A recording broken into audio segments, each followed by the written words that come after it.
Good morning class. आज हम लोग पढ़ रहे हैं, हमने प्रीवियस क्लास में जो पढ़ा था वो ये था international code of nursing ethics हमने पढ़ा था पिछली क्लास में। ठीक है, जिसमें हमने देखा था नर्सेज एंड प्रैक्टिस। हमने 2 पॉइंट को देखा था। आज हम लोग देखेंगे nurses and the profession. Nurses and the profession में फर्स्ट पॉइंट है the nurse assume the major role in determining and implementing acceptable standard of clinical nursing practice, management, research and education। ठीक है, जो नर्स रहती है वो क्या करती है, मान लेते हैं कि एज्यूम करते हैं कि नर्स जो है वो क्या करती है, एक बहुत ही मेजर रोल, इम्पॉर्टेंट रोल वो क्या करती है, प्ले करती है। ठीक है, कहाँ पे प्ले करती हैं, एक्सेप्टेबल स्टैंडर्ड मेंटेन करने में करती हैं। ठीक है, वो क्या करती है, डिटरमाइनिंग एंड इम्प्लीमेंटिंग। डिटरमाइनिंग मतलब निर्धारित और इम्प्लीमेंटिंग मतलब उसको एफर्ट में लाने का वो काम करती है। ठीक है, क्या को, स्टैंडर्ड को, ठीक है, एक्सेप्टेबल स्टैंडर्ड को लेके आती है। ठीक है, कहाँ पे, in of clinical nursing practice, management, research और एजुकेशन में। ठीक है, सेकेंड पॉइंट है the nurse is active in developing a core of research based professional knowledge. जो नर्स रहती है वो क्या करती है, प्रोफेशनल नॉलेज, ठीक है, वो क्या करती है, डेवलप करती है कोर ऑफ रिसर्च को। ठीक है, रिसर्च करने में या फिर डेवलप करती है, और किसको डेवलप करती हैं, बेस्ड प्रोफेशनल नॉलेज को। ठीक है, नॉलेज, प्रोफेशनल नॉलेज को वो क्या करती हैं, डेवलप करने में उसका योगदान रहता है। ठीक है, नेक्स्ट पॉइंट है the nurse acting through the professional organisation participate in creating and maintaining safe, equitable social and economic working condition in nursing. ठीक है, जो नर्स रहती है वो क्या करती है, जो नर्स का काम रहता है, ठीक है, वो क्या है, प्रोफेशनल ऑर्गेनाइजेशन में, मतलब और प्रोफेशनल ऑर्गेनाइजेशन से हम लोग क्या बोलते हैं, कोई भी प्रोफेशनल संगठन हो गया या फिर कोई भी कंपनी हो गया या फिर कुछ इंस्टीट्यूट होगा, जो भी बड़ा एक प्रोफेशनल रहता है। ठीक है, उसमें वो क्या करती हैं, उससे उसका वो ज़रिए से वो काम करती है। ठीक है, उस प्रोफेशनल ऑर्गेनाइजेशन के ज़रिए से वो काम करती है। ठीक है, वो क्या करती है, participate in creating and maintaining safe, equitable social and economic working condition in nursing. ठीक है, वो क्या करती, पार्टिसिपेट करती है। ठीक है, और किस चीज़ के लिए करती है, ताकि वो क्रिएट कर सके और मेंटेन कर सके, एक सेफ इन्वायरमेंट मेंटेन कर सके एक। ठीक है, और इक्विटेबल सोशल और economic working condition in nursing, economic base रहना चाहिए और इक्विटेबल सोशल मतलब इक्वल वे में हर किसी के साथ वो उसका इक्वल बिहेवियर रहना चाहिए, इम्पार्शियल बिहेवियर रहना चाहिए, वो किसी के लिए भी मतलब पार्शियल बिहेवियर उसका नहीं होना चाहिए, सोशल। ठीक है, ये होता है प्रोफेशनल में। ठीक है, अब हम लोग देखेंगे nurses and co-worker. Nurses and co-worker का हम लोग रिलेशन या फिर बिहेवियर देखेंगे। ठीक है, जो नर्स रहती है, the nurse sustain a cooperative relationship with co-worker in nursing and other field. ठीक है, जो नर्स रहती है वो क्या करती है, कोऑपरेटिव रिलेशनशिप बना के रखती है। ठीक है, सस्टेन मीन्स क्या होता है, बना के रखती है। जो नर्स रहती है वो क्या करती है, कोऑपरेटिव रिलेशनशिप को अपने कोवर्कर्स के साथ बना के रखती हैं, इन नर्सिंग फील्ड में और इन अदर फील्ड्स में भी।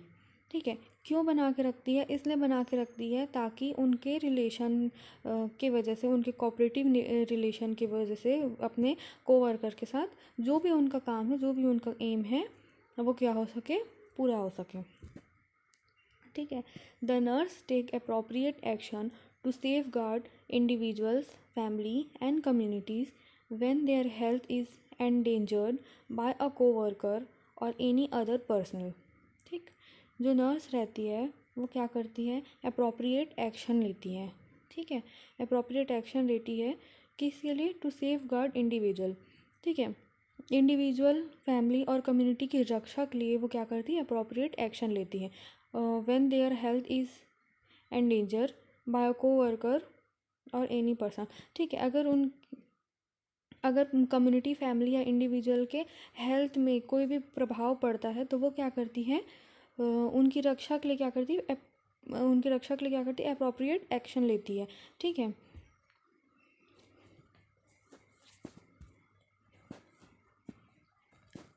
नेक्स्ट है nurses and society. First point है participate and share responsibility with other citizen and other health professionals. ये क्या करती है, पार्टिसिपेट करती है और शेयर करती है रिस्पॉन्सिबिलिटी को। ठीक है, पार्टिसिपेट करती है और शेयर करती है रिस्पॉन्सिबिलिटीज़ को अदर सिटीजन्स के साथ या फिर अदर हेल्थ प्रोफेशनल के साथ। ठीक है, recognise and perform the duty of citizenship. ठीक है, ये क्या करती है, रिकॉग्नाइज करती है। ठीक है, अपनी ड्यूटीज़ को वो क्या करती है, परफॉर्म करती है और रिकॉग्नाइज करती, पहचानती है कि उसका क्या कर्तव्य है या फिर क्या उसकी ड्यूटीज़ है सिटीजनशिप के लिए। ठीक है, aware of law and regulation which affect the practice of medicine and nursing. ठीक है, उसको क्या होना चाहिए, अवेयर होना चाहिए। अवेयर मीन्स जागरूक होना चाहिए या फिर क्या हम लोग बोल सकते हैं, एक कॉन्शियस होना चाहिए। ठीक है, लॉ एंड रेगुलेशन के लिए कि which affect the practice of medicine and nursing. ठीक है, लॉ और रेगुलेशंस, उसको नर्सिंग के जो लॉ और रेगुलेशंस हैं उसको उस चीज़ के बारे में पता होना चाहिए और ये भी पता होना चाहिए कि ये मतलब कौन सा मेडिसिन, प्रैक्टिस ऑफ मेडिसिन या फिर नर्सिंग का कुछ भी प्रोसीजर्स अगर हम लोग कर रहे हैं अपने पेशेंट के ऊपर तो वो कैसे अफेक्ट करता है, तो उसका लॉ और रेगुलेशंस क्या है, हमको ये एज अ नर्स हमको ये पता होना चाहिए। ठीक है, नेक्स्ट हम लोग अब पढ़ेंगे nursing liabilities and preventive measures. ठीक है, नर्सिंग में क्या क्या लिएबिलिटीज़ हैं और क्या उसके प्रिवेंटिव मेजर्स हैं ये देखेंगे। ठीक है, तो फर्स्ट पॉइंट है all nursing observation should be noted carefully describing accurately. ठीक है, जो भी हम लोग का नर्सिंग ऑब्जर्वेशन रहता है उसको हम लोग को क्या, अपने पेशेंट का जो भी हम लोग केयर करते हैं, जो भी उसका चेंजेस रहता है, जो भी हम लोग दिन भर में किए रहते हैं, जो पेशेंट का चेंजेस आता है नहीं आता है, इम्प्रूवमेंट है नहीं है, तो हमको ये सब चीज़ों को क्या है, हम छोटा छोटा भी जो ऑब्ज़र्व करते हैं, हम लोग जो पेशेंट को देखते हैं, ऑब्ज़र्व करते हैं, उसको हम लोग को क्या करना चाहिए, नोट करना चाहिए केयरफुली और डिस्क्राइबिंग एक्यूरेटली, उसके बारे में हमको पूरा पता होना चाहिए और वहाँ पे हमको पूरा नोट डाउन करना चाहिए। ठीक है, नेक्स्ट है patient complaint should be recorded as accurately and specifically. Patient अगर हमसे कुछ कंप्लेन कर रहा है, ठीक है, पेशेंट अगर हमसे कुछ भी कंप्लेन कर रहा है तो उसको हमको क्या करना है, रिकॉर्ड करना है। पेशेंट अपना कंप्लेन किसको करेगा, हमसे करेगा। क्यों, क्योंकि हम प्राइमरी उनके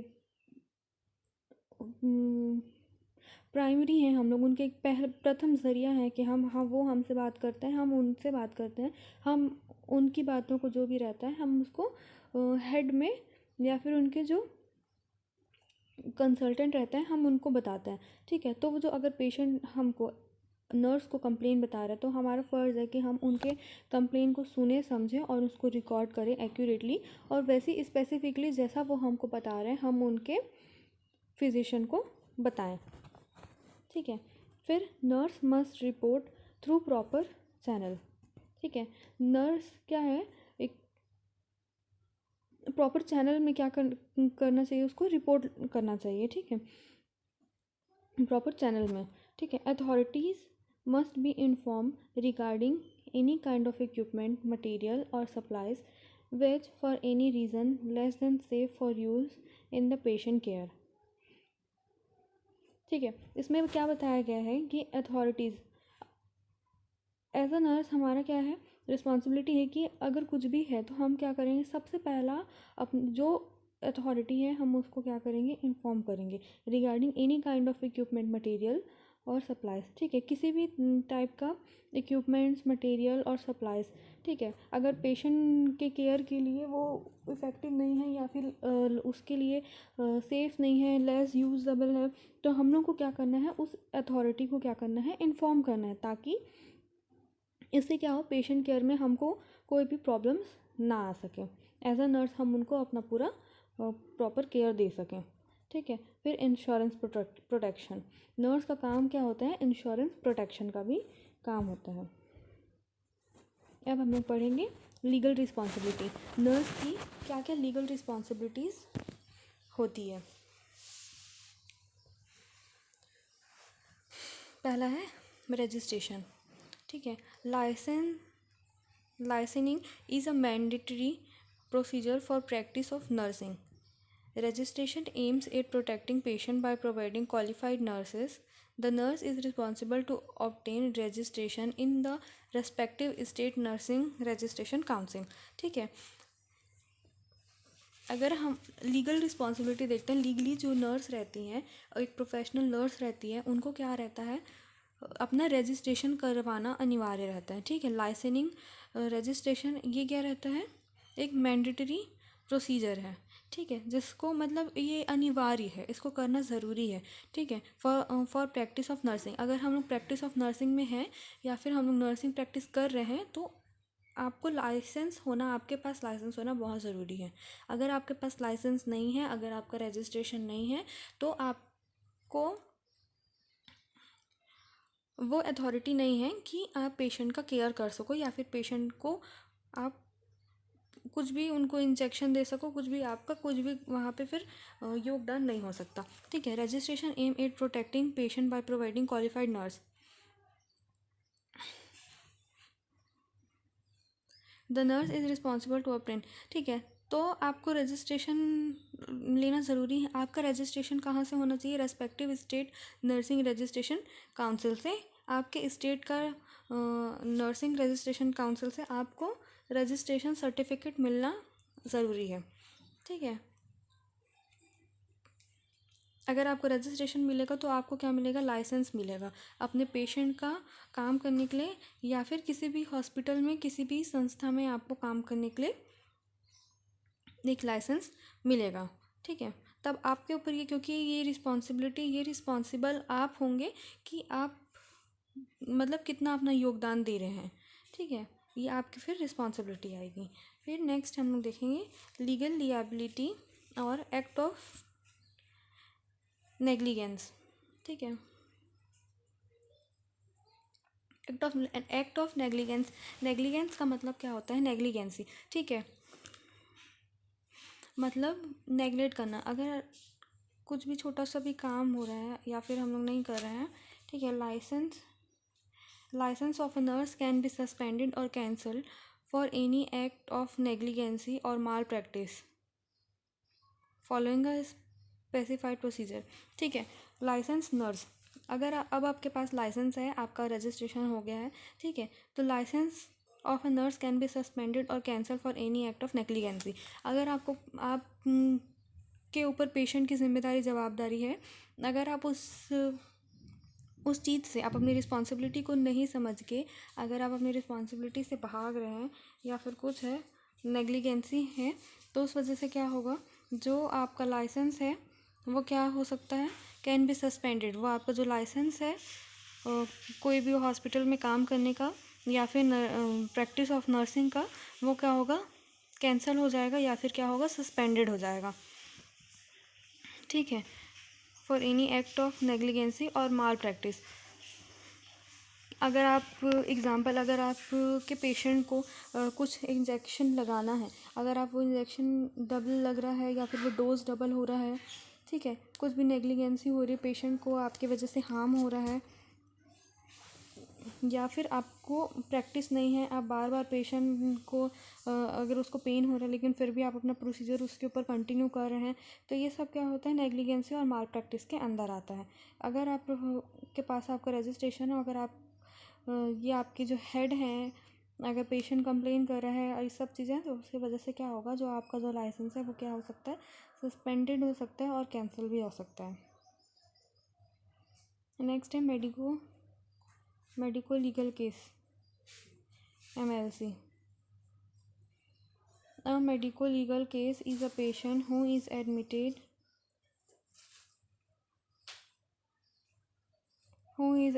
to the hospital with some unnatural pathology and has to be taken care of in concurrence with the policy and और कोर्ट. ठीक है. मेडिको लीगल केस में क्या होता है, जो मेडिकल लीगल केस रहता है उसमें क्या रहता है, a patient who is admitted to the hospital with some unnatural pathology. ठीक है. इसमें जो पेशेंट एडमिट होते हैं हॉस्पिटल्स में, जो पेशेंट एडमिट होते हैं वो सम अननेचुरल पैथोलॉजीज की वजह से होता है. उनके खुद के डिसीज़, उनके बॉडी में जो पैथोलॉजिकल चेंजेस आते हैं उसके वजह से नहीं होते हैं, मतलब उनके अननेचुरल वे में. मतलब MLC में हम लोग जैसे कि देख सकते हैं रोड ट्रैफिक एक्सीडेंट हो गया, ठीक है, सुसाइड हो गया, या फिर और भी बहुत सारी चीज़ें हम लोग देखते हैं. मतलब अगर कोई भी पुलिस केस हो गया या फिर कुछ भी ऐसा रहता है, वो सब चीज़ें आती हैं MLC के अंदर. ठीक है. जिसको हम लोग खुद से हैंडल नहीं कर सकते बिना पुलिस के या फिर बिना कोर्ट के. हमको बिना लॉ के, मतलब पेशेंट का बिना MLC करवाए हम उसका केयर या फिर उसको एडमिट नहीं कर सकते. इस चीज़ का भी हमको ध्यान रखना बहुत ज़रूरी है, क्योंकि अगर थोड़ा सा भी इसमें कहीं पे भी मिस्टेक हो सकता है तो बहुत बड़ा इशू बन सकता है आपके ऊपर. ठीक है. नेक्स्ट है करेक्ट आइडेंटिटी. आपको अपने पेशेंट का करेक्ट आइडेंटिटी होना बहुत ज़रूरी है. ऐसा नहीं कि आपको पता नहीं है कि आपका पेशेंट का क्या नाम है, क्या उसका डायग्नोसिस है, वो कहाँ से है. अगर आपसे कोई पूछ रहा है तो आप उसको बता सकते हैं इस चीज़ को. तो आपको अपने पेशेंट का करेक्ट आइडेंटिटी होना बहुत ज़रूरी है. ठीक है. A nurse midwife is responsible to make sure that all the babies born in hospital are correctly labeled at birth and handed over to the right patient. ठीक है. इसमें क्या बताया है, जो नर्स या फिर मिडवाइफ रहती हैं, ठीक है, जो मिडवाइफरी नर्स रहते हैं वो क्या रहता है, रिस्पॉन्सिबल रहते हैं टू मेक श्योर दैट जो भी बेबीज़, ठीक है, जो बेबीज़ बॉर्न होते हैं हॉस्पिटल्स में, हमको हमारा काम क्या है एज अ नर्स या फिर एज अ मिडवाइफ नर्स, हमारा काम क्या है, जो बेबीज़ हैं उनको हम लोग करेक्टली लेबर करेंगे. ठीक है. बर्थ के टाइम पे हम लोग उनको करेक्टली लेबर करेंगे, उनके मदर के नेम से, डेट से, सब चीज़ से हम लोग उनको क्या करेंगे, लेबल करेंगे. और हम लोग क्या करेंगे, हैंड ओवर करेंगे टू द राइट पेशेंट को. अगर जो लेबल हम लोग नहीं कर रहे हैं, ठीक है, तो उससे क्या होगा, हमको नहीं पता रहेगा कि कौन सा बेबी किसका है. और हम लोग अगर उसको गलत पेशेंट को दे रहे हैं तो ये क्या होगा, बहुत बड़ा एक केस बन सकता है. ठीक है. तो एज अ नर्स हमको क्या होना चाहिए, रिस्पॉन्सिबल होना चाहिए सब चीज़ों के लिए. ठीक है. Unknown or unconscious patient must be label as soon as their identity is known. अगर कोई ऐसा पेशेंट आ रहा है जो अनकॉन्शियस है या फिर जिसकी आइडेंटिटी हमको नहीं पता या उस पेशेंट को खुद नहीं पता, वो इतना भी कॉन्शियस नहीं है कि वो अपने बारे में कुछ बता पा रहा है. ठीक है. तो पेशेंट के बारे में हम लोग को अगर थोड़ा सा भी कहीं से भी पता चल रहा है तो हम लोग उसको क्या है, तुरंत लेबल करेंगे. क्योंकि अगर हम उसको लेबल नहीं करेंगे तो हमको पता नहीं चलेगा कि वो पेशेंट कौन है, या फिर अगर उनके रिलेटिव्स या उन पे पहचान के कोई आ रहे हैं तो हम पता नहीं कर पाएंगे या फिर वो पहचान नहीं पाएंगे कि उनके जो पेशेंट है या उनके रिलेटिव है वो कौन है. ठीक है. तो एज सुन एज पॉसिबल हमको क्या है, उनके आइडेंटिटी को पता करके उनको क्या करना है, लेबल करना है. ठीक है. नेक्स्ट है patient who have to go surgery should be appropriately identify and labelled. ठीक है. जो भी पेशेंट रहेगा, एज अ नर्स हमारी क्या रिस्पॉन्सिबिलिटी है कि जो भी पेशेंट है, ठीक है, जो सर्जरी में जा रहे हैं पेशेंट, उसका हम लोग क्या करेंगे, अप्रोप्रिएट आइडेंटिफाई करेंगे कि और रिकन्फर्म करना है हमको 1 से 2 बार कि वो पेशेंट यही पेशेंट है, उनको कौन सी सर्जरी हो रही है, किस जगह पे हो रही है. हमको ये सब चीज़ों को क्या करना है, आइडेंटिफाई करना है और लेबल करना है. Site of operation to be correctly marked particularly where symmetrical side or organ are there. ठीक है. हम लोग को साइट ऑफ ऑपरेशन, कौन सा साइड पे पेशेंट का ऑपरेशन होना है या फिर कौन सा साइड में उसका ऑपरेशन है, उसको क्या करना है, करेक्टली हम लोग को क्या करना है, मार्क्ड करना है, ठीक है। जैसे हम लोग को पता चले कि कौन से पार्ट का उनका ऑपरेशन होना है, ठीक। ऑपरेशन थिएटर, ओटी, ठीक है। जो ओटी नर्स रहती है, जो nurse scrub nurse has to see all the instrument swabs are return, she has to say okay before closure to the surgeon.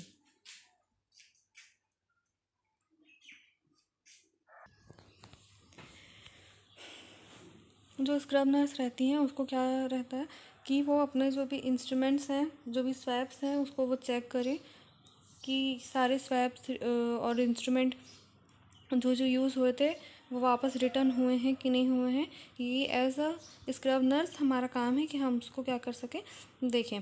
She has to say okay before closure by the surgeon, ठीक है। Operation complete होके close होने से पहले हमको surgeon को बताना है, उनको नर्स को बताना है कि जितने भी इंस्ट्रूमेंट हैं या फिर जितने भी हम लोग स्वैप्स यूज़ किए हैं वो सब रिटर्न है और सब चीज़ ओके है। Left against medical advice, LAMA, inform medical officer incharge, signature of both patient and witness to be taken as per institutional policy. Left against medical advice में क्या होता है, कई पेशेंट ऐसे रहते हैं जो मेडिकल एडवाइस मिले नहीं रहता है, मतलब फिजिशियंस ऑर्डर किए नहीं रहते हैं और वो क्या रहता है अपना इलाज कराए बिना कई बार क्या होता है चले जाते हैं या फिर जाना चाहते हैं। तो उसमें आपका एज अ नर्स आपका क्या काम है कि आप इन्फॉर्म करेंगे मेडिकल ऑफिसर को, जो भी मेडिकल ऑफिसर इंचार्ज हैं उनको, और सिग्नेचर लेना है बोथ पेशेंट एंड विटनेस का, ठीक है। To be taken as per institutional policy, और जो भी आपके इंस्टीट्यूशनल पॉलिसी के ऊपर रहेगा उसके हिसाब से आपको सिग्नेचर लेना है या फिर बाकी का जो भी रिपोर्ट है या फिर जो भी वर्क है उसको आपको कंप्लीट करना है। Patients property, inform patient or admission time that hospital does not take responsibility of his belongings. If patient is unconscious or otherwise required, then a list of items must be made, counter checked by 2 staff nurse and keep under safe custody. इसमें क्या है कि अगर admission के time में हम लोग को क्या करना है, पेशेंट को इन्फॉर्म कर देना है, उनके रिलेटिव को इन्फॉर्म कर देना है कि हॉस्पिटल आपकी किसी भी बिलोंगिंग्स को, मतलब आपकी किसी भी चीज़ों को देख रेख करने के लिए रिस्पॉन्सिबल नहीं है। पर अगर पेशेंट अनकॉन्शियस है या फिर कभी ऐसा ज़रूरत पड़ रहा है कि हमको ही, अगर पेशेंट के रिलेटिव उस टाइम पे नहीं है, तो अगर ऐसे रिक्वायर्ड है तब हम लोग क्या कर सकते हैं, जो भी आइटम्स रहेगा उसका हमको क्या करना है, लिस्ट बनाना है, काउंटर में रखना है, और उसको क्या करना है, 2 स्टाफ नर्स जो रहेंगे वो क्या करेंगे, उसको चेक करेंगे और अंडर सेफ कस्टडी में उसको रखेंगे। जब उनके रिलेटिव्स या फिर जब उनके पहचान के लोग आएंगे तब वो सारे जो भी आइटम्स हैं उसको वो रिटर्न करेंगे। फिर नेक्स्ट पॉइंट है डाइंग डिक्लेरेशन। डॉक्टर और nurse should not involve themselves in dying declaration, ठीक है। डॉक्टर और नर्स अपने आप को इन्वॉल्व नहीं कर सकते हैं, खुद से इन्वॉल्व नहीं कर सकते हैं डाइंग डिक्लेरेशन में, in case where police record the dying declaration, ठीक है।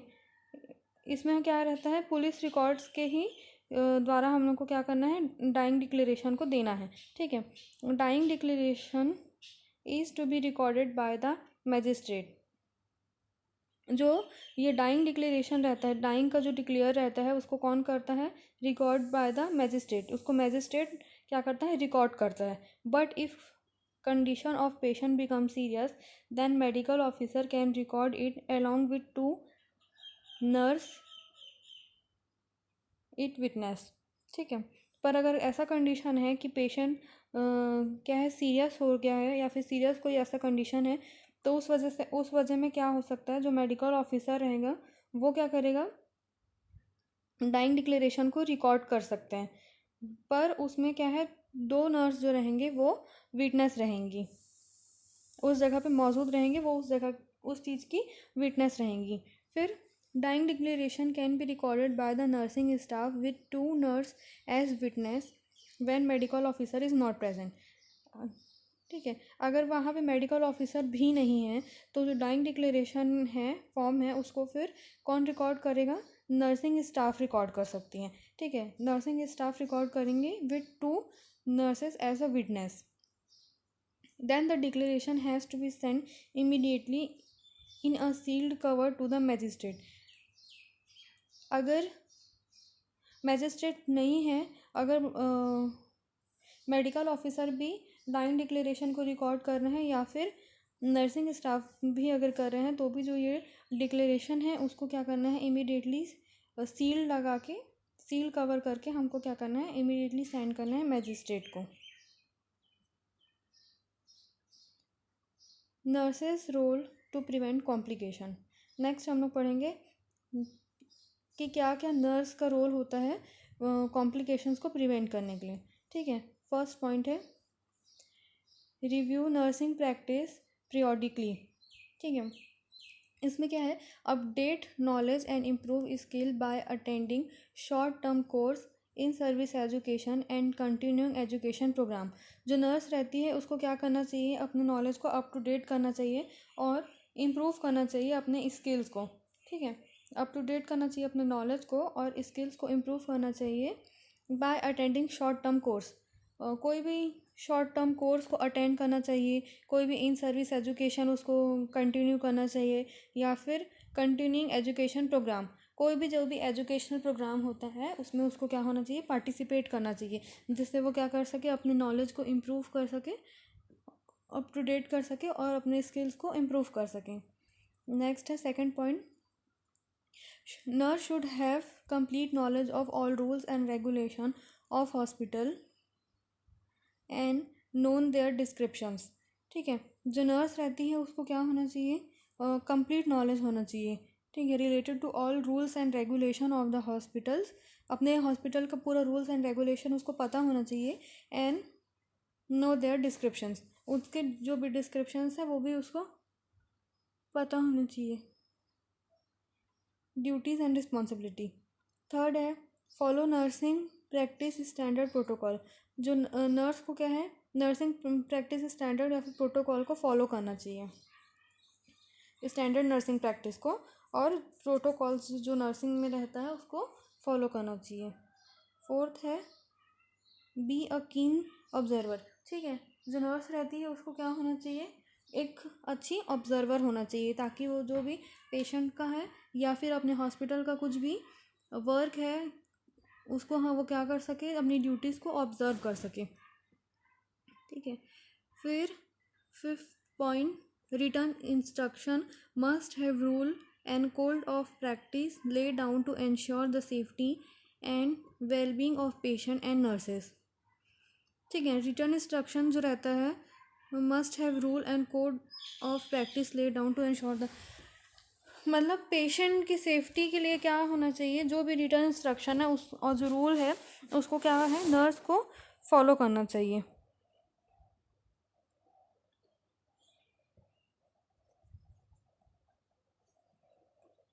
Six point, all hospitals must have rule a code of practice laid down to ensure the safety and well-being of patient and nurse। ठीक है, हर hospital का एक rule होता है, एक code होता है। ठीक है, जिसको हमको फॉलो करना है एज अ नर्स, हमको उसको फॉलो करना है। Ensure the safety and wellbeing of patient and nurse. ठीक है, पेशेंट के लिए safety of patient and safety and wellbeing of patient के लिए और नर्स के लिए। ठीक है, seven point, maintain record and report of the unit properly. As a nurse हमारी रिस्पॉन्सिबिलिटी ये भी है कि हम लोग क्या कर सकें? अपने यूनिट का पूरा रिकॉर्ड और रिपोर्ट कर सकें, एक एक चीज़ का, जितना भी डॉक्यूमेंट्स हैं, जितने भी इक्विपमेंट्स हैं, जितने भी मेडिसिन्स हैं, पेशेंट हैं, हमको सबका रिकॉर्ड और रिपोर्ट को मेंटेन करके रखना है। ठीक है, eight point, follow six right, right patient, right drug, right time, right route, right technique and right of the patient to know about his her disease condition। ठीक है, हमको क्या है? एज अ नर्स हमको 6 राइट्स को follow करना है। उसमें क्या है, राइट पेशेंट, हम क्या, राइट पेशेंट मतलब होता है कि हमको देखना है कि वो पेशेंट जिसका हम लोग केयर कर रहे हैं वो सही पेशेंट है कि नहीं, जिसका नाम लिखा है उसका ही है कि नहीं है। फिर राइट ड्रग में हम लोग देखेंगे जो हम लोग उसको मेडिसिन दे रहे हैं वो सही है कि नहीं है। राइट टाइम देखेंगे, मतलब डोज का टाइम देखेंगे कि कौन से टाइम पे उसको मेडिसिन देना है नहीं देना है, कौन से रूट से उनको देना है, right route with right technique. ठीक है, राइट रूट मतलब हम लोग मेडिसिन देखेंगे कि कैसे देना है, ओरल देना है कि इंजेक्शन है या आईवी है, और उसको राइट टेक्निक से हमको उनको देना है। And right of the patient to know about his her disease condition. ठीक है, अब पेशेंट का ये राइट्स है कि वो अपने डिसीज़ कंडीशन के बारे में जान सके। 9th point, check the treatment order and use professional judgement before implementing. हमको क्या करना है, चेक करना है ट्रीटमेंट ऑर्डर को या फिर फिजिशियन ऑर्डर को, and use professional judgement before implementing. और कुछ भी चीज़ को, मतलब कुछ भी चीज़ इम्प्लीमेंट करने से पहले हम लोग को क्या करना है, प्रोफेशनल जजमेंट यूज़ करना है। 10th पॉइंट है, do not exceed the limit of nursing procedure laid down by statutory body. ठीक है, हमको जो भी अपना नर्सिंग प्रोसीजर है उसको क्या करना है, लिमिट नहीं करना है, हमको उसको बढ़ाना है और उसको कंटिन्यू हम लोग को पूरा करना है।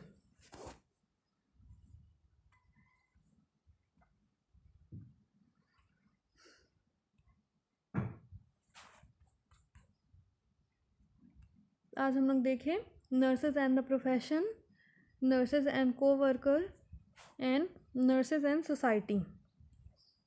फिर हम लोग देखें कि नर्सिंग लिएबिलिटीज़ क्या है एंड प्रिवेंटिव मेजर्स क्या है नर्सिंग में। फिर legal responsibilities and nurses role to prevent complication.